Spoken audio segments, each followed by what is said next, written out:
up, brother? How you doing? And open up the question. How excited were you when you saw this on the schedule? Extremely excited, just to come back here and play a game, a regular season game. I think I played a preseason game here before. But to play a regular season game where we need every one of these games, it should be fun. What did you tell, you met with the Texas team? I didn't meet with them. I went to practice. I didn't meet with them. I said what's up to a few of the guys, but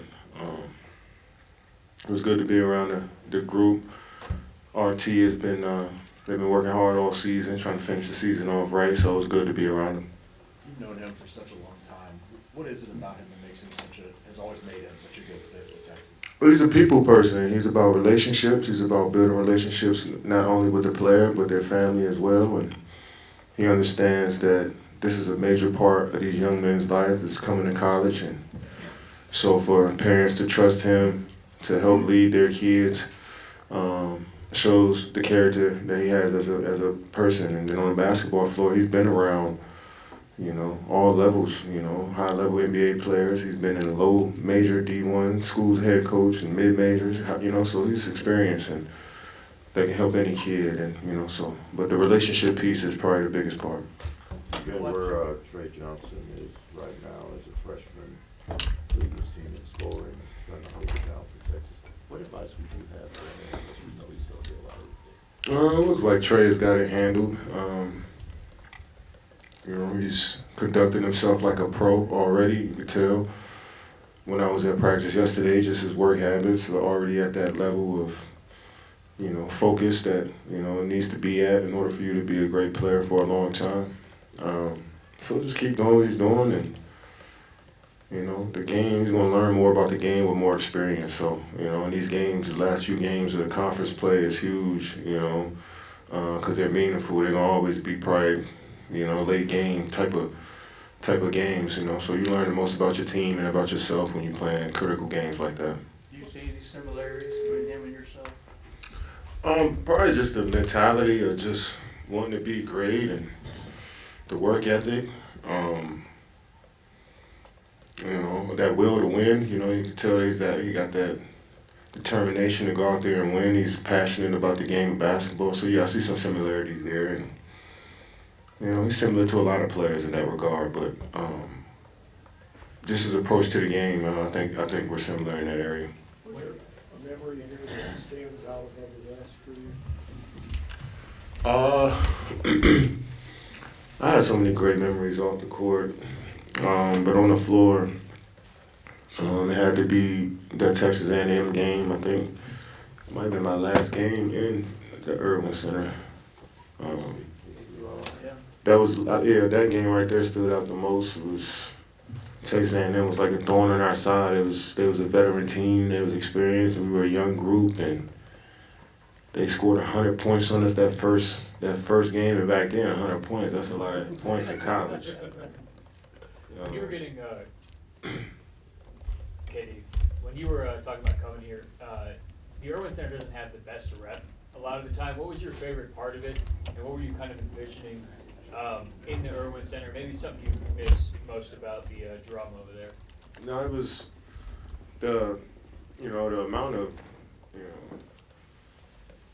I mean the fans that came in every game, that was an NBA-like arena, and it was that size. And I'm coming from high schools that I graduated with 12 people, and I played in a church auditorium my whole, for most of my high school career. So a step up from that, it was a huge step up for me. I felt like I was playing in an NBA arena. So every night, just being able to walk out there and see that energy because it was packed most of the night. So to see that energy for basketball when it's labeled a football school, it was pretty cool to see. And so every moment I think in the drum was dope to me, and they showed out. Our fans showed out. I want to say a Texas Tech game, Texas A&M games. They start camping out, and when I start seeing that experience was cool, and the fans really rallied around us as we got later into the season.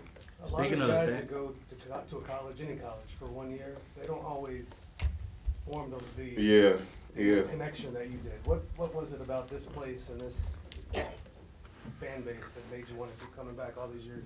Yeah, I think the simple fact that most of those guys that were in the Elite 18 before I got here, they had went to the NBA, and we were just a young group. It was 4 freshmen and a sophomore that started, and then we had 3. I think we came in with 7 freshmen or 8 freshmen that year, so we were a tight-knit group. You know, we were experiencing things for the first time together. I don't know if it would have been like that if we got 1 freshman, a couple juniors, a couple seniors. You know how that goes. So we were experiencing life in college for the first time, so we did everything together. You know, we loved basketball, so, you know, that was our main concern. We worked out together even after practice. And coaches, we didn't even have practice off days. We were in there together. So we did everything together, and that camaraderie just connected me with the school and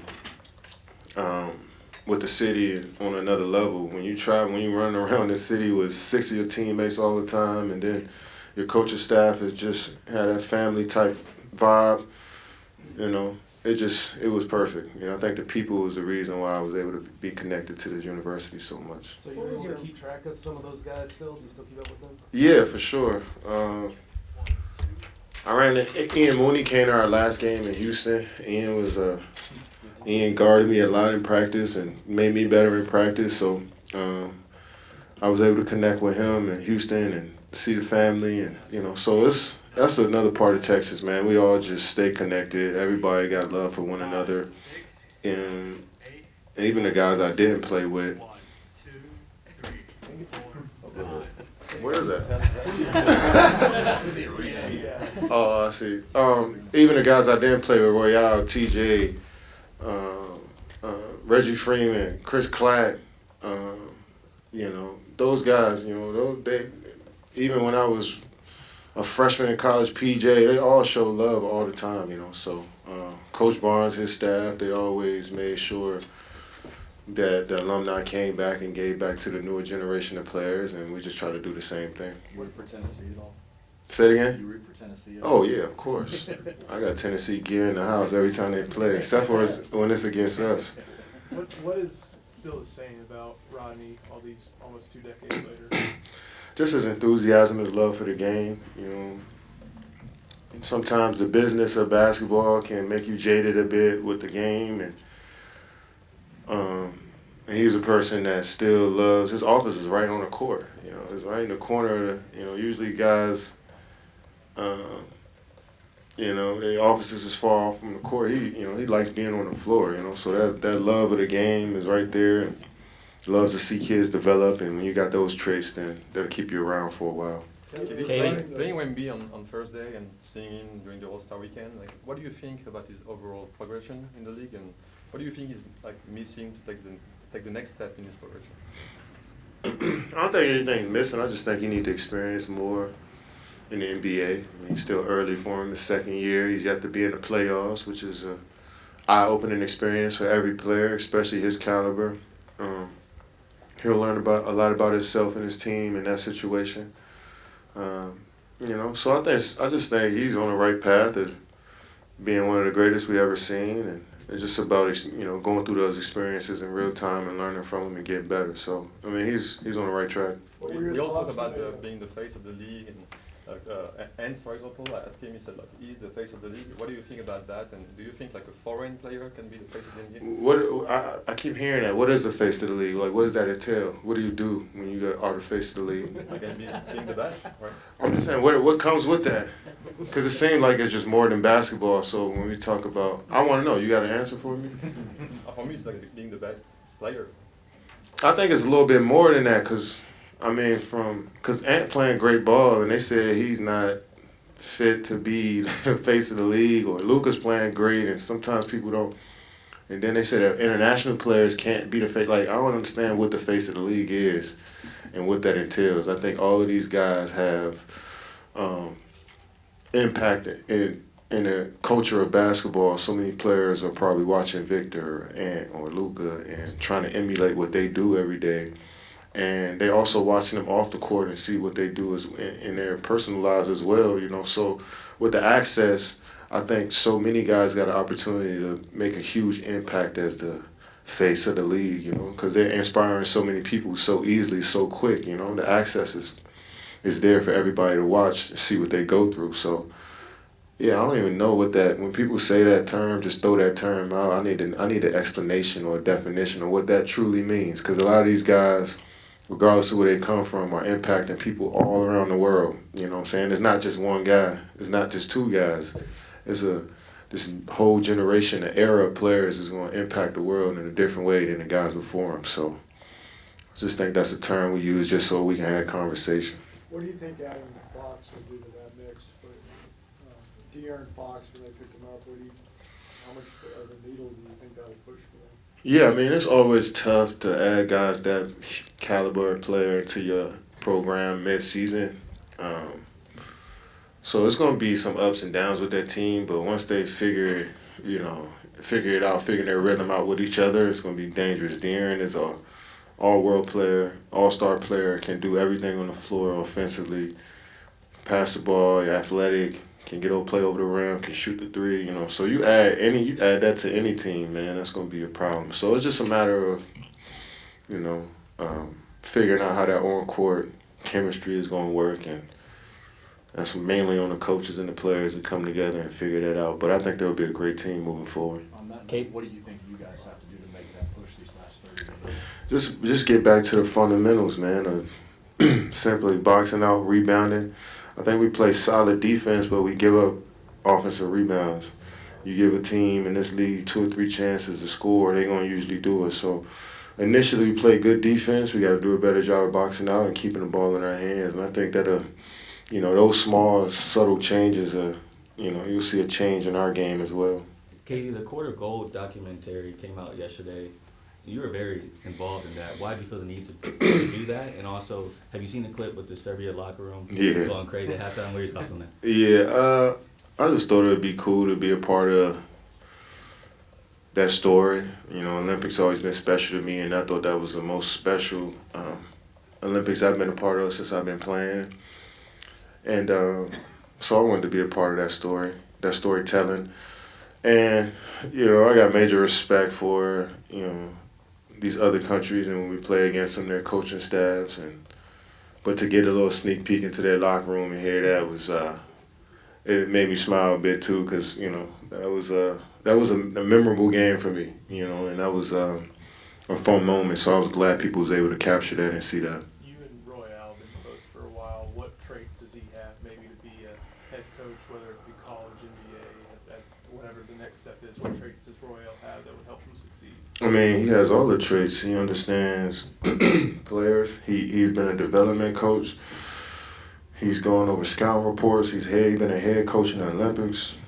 He's played in the NBA. His resume is just thick, and on top of that, he loves people and he loves basketball. Those usually make the greatest coaches, in my opinion. Guys who just really are nerds and fans of the game. And that's really what Royale is. We talk about basketball. We watch basketball all the time. And, so I think he's been coaching maybe almost 10 years now in the NBA on different teams with different players and different roles as a coach. So the more experience, the better, and I think he'll become a great head coach in the future. Yeah, getting back to being here at Texas, why was it so important for you, or what did it mean to you to come straight from the All-Star game, to be here, to be present here the last few days? I love Austin. I mean, I love being here. City's grown. I got a few friends here. I just like hanging out here, and the energy is always great when I come here. So, I get a little nostalgic when I ride around the city a bit, So, as much as I can get here, I try to support, coach, and girls, women's basketball, football, all sports at Texas I try to support. So, I try to get back out here as much as I can. Speaking of the nostalgia, you were 17 years old when you first set foot on campus here. Could you imagine, thinking back to there, how much, you've grown and where you've evolved to become the player and the person?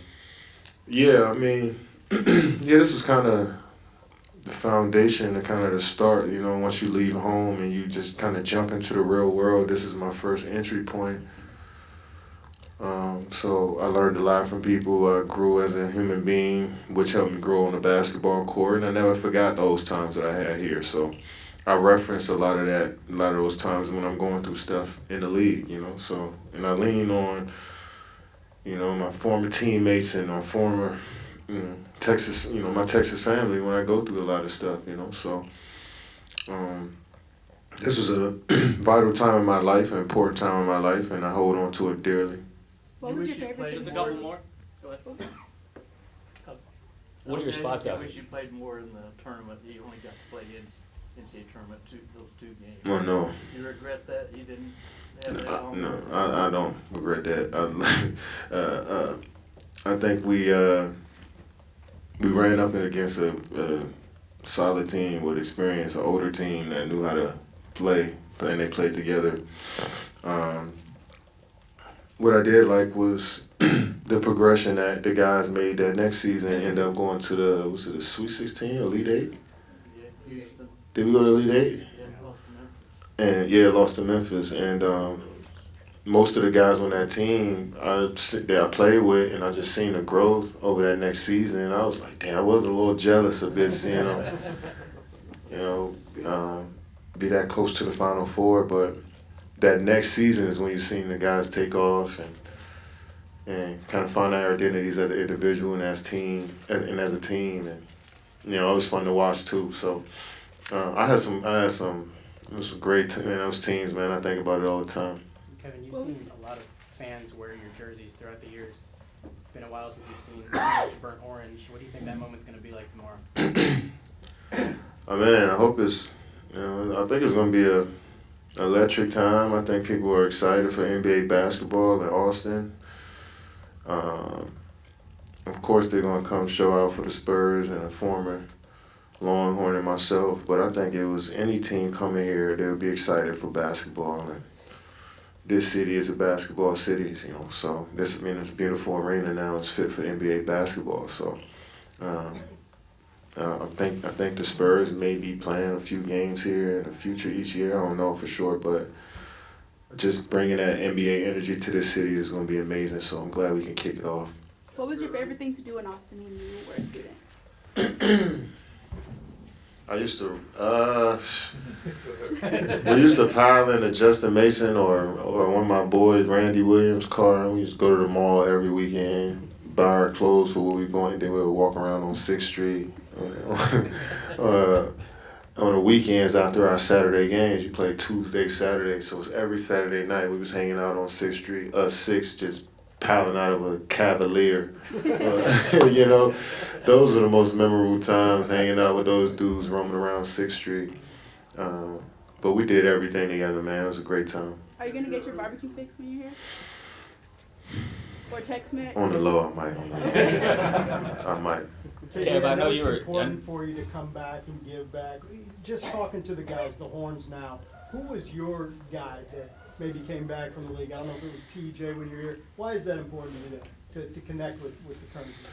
Yeah, I mean, we're one big crew, man. We're a big family. When you get up into that league and you run into guys that went to Texas, it's just a bond you share, you know. I run into Tristan, Corey, Jackson Hayes, Jared. We don't say much, but it's a big embrace because we kind of know deep down that we're a family, you know what I'm saying? And, you know, it's always great to see those guys when I'm going along this journey, you know. So TJs, the Royals, the PJ Tuckers, the Lil Marcus, the Daniel Gibsons, the whole crew, man, they poured into me as a young guy and accepted me as a part of the family when I was still in high school and when I committed here, you know. So I knew those relationships would last a long time, and they still have. I ended up playing with LaMarcus right before he retired. I played with Royale. Me and TJ talked just the other day. Me and DJ always talking and doing business together, you know, or trying to do business together. So these are my brothers, man, and people that I hold on to dearly, and I really care about these relationships. And, you know, I look forward to adding more and more younger players as we get more guys into Texas. To add to this family, you know, and we want to keep growing as much, you know, for as long as we can. Kevin, I know you were a big advocate for the W getting a team here in Austin. I know Cleveland got it, but why do you feel like this city deserves a WNBA team? Yeah, as a basketball city, like I said, we always had major support here in Austin for women's basketball. We had one of the greatest coaches, some of the greatest players to come through here. Our women's coach now is one of the greatest. We got a great young talent, and Maddie out here too. We got all down the line. I just think, this city is prime for basketball, but especially women's basketball at the highest level. And I don't think we'll stop trying to bring that here to Austin. So we'll see how it goes in the future. But I got hope that it'll be a professional basketball team here at some point.